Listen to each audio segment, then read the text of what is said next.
The lifestyle and food rituals of celebrities have time and again managed to make the commoners wonder. If you too are swept off your feet with the recipe of Kylie Jenner ramen, then this video is just the right one for you.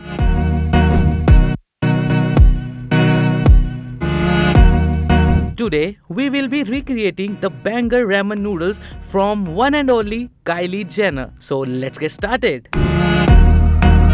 The teeny tiny list of ingredients includes instant ramen noodle along with seasoning, egg, garlic powder, butter, and finally water.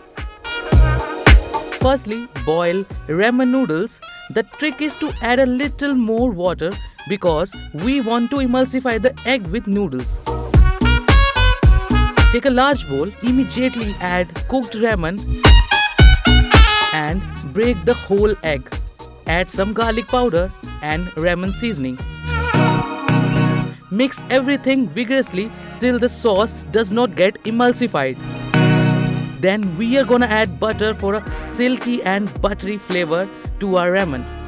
Mix gently and serve lavishly. Your Kylie Jenner ramen is ready to eat.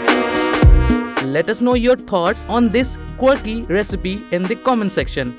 That's all for today. See you in the next video.